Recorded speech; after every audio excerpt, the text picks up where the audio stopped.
এখানে আমার মতামত, আমি সবচেয়ে সৌভাগ্যবান ব্যক্তি যে আমি ম্যাডাম খালেদা জিয়ার বিদেশে চিকিৎসা পাঠানোর জন্য আমি জেলে যেতে চেয়েছিলাম, না ফিরে আসলে আমি আর ফাঁসি হলে পরেও ফাঁসি বরণ করতে চেয়েছিলাম, দেশ যেন কলঙ্কিত না হয়, ওনার মধ্যে মানুষ হবে যদি কোনো ধরনের দুর্ঘটনা ঘটে। ওরা লিভার ট্রান্সপ্লান্টের কথা যখন হয়েছিল তখন আমার নিজের লিভার দিতে চেয়েছিলাম। আমার নিজের লিভার না লাগলে আমার আরও 4 ভাই আছে, তার নাম বলেই বলেছিলাম তাদের লিভার থেকে যারটা লাগে তারটা দেবে।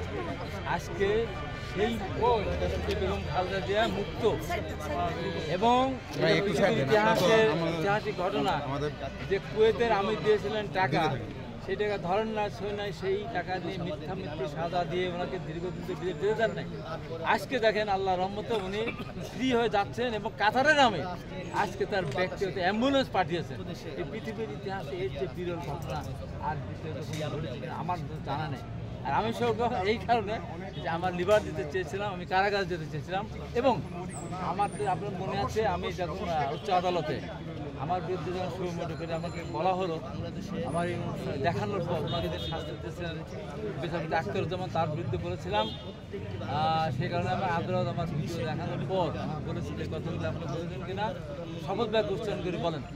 আমি বলেছিলাম শপথ বাক্য উচ্চারণ করে আমি বলছি, সব কথাগুলো আমি বলেছি। আমি আবারও ঘোষণা করছি, দেশনেত্রী বেগম খালেদা জিয়া আমাদের নেতা আগামী রাষ্ট্রনায়ক তারেক রহমান এবং ডাক্তার জুবাইদুর রহমানের মতো মানুষকে যদি আবারও কোনো বিচারক সাজা দেয় এই ধরনের, আমি কথা বলতেই থাকবো 100 বছর সাজা হলো আমি যাতে পরোয়া করি না।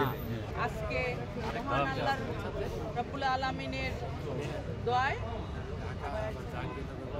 দেশনেত্রীকে তারই সুযোগ্য পুত্র আমাদের অ্যাক্টিং চেয়ারম্যান তারেক রহমান সাহেব, তিনি ভোটের অধিকার এবং গণতন্ত্রের অধিকার এবং বৈষম্যদের অধিকার নেতৃত্ব দিয়ে এই বাংলাদেশকে এই ফ্যাসিস্ট খুনিদের হাত থেকে রক্ষা করেছে এবং দেশনেত্রীকে মুক্ত করেছে। তাই আজকে দেশনেত্রী বিদেশে যাচ্ছে চিকিৎসায়, আমরা না শুধু সারা বাংলাদেশ আনন্দিত। আমরা একটা আশান্বিত হয়েছি যে ম্যাডাম চিকিৎসার জন্য লন্ডন যাচ্ছেন এবং দীর্ঘদিন পরে মা এবং পুত্রবধূ একসাথে দেখা হবে। এটা একটা মহা মিলন মেলা হবে ওখানে, কারণ ওনার চিকিৎসাটা হবে, ওনার জন্য অপেক্ষায় আছে উনি। এখন উনি কবে মাকে সামনে পাবে, এজন্য আমরা দোয়া করি, দেশবাসীর কাছে আমরা দোয়া চাই যেন ম্যাডাম সুস্থ হয়ে আবার বাংলার মাটিতে ফিরে আসতে পারে।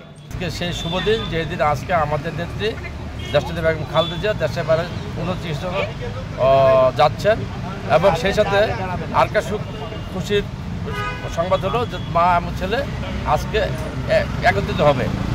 সেই জন্য আমরা ঢাকা মহানগরের পক্ষ থেকে সমগ্র দেশবাসীর কাছে আমাদের প্রাণপ্রিয় দেশনেত্রী বেগম খালেদা জিয়ার জন্য দোয়া চাই যাতে উনি সুস্থ ওই তাড়াতাড়ি আমাদের মাঝে ফিরে আসতে পারেন।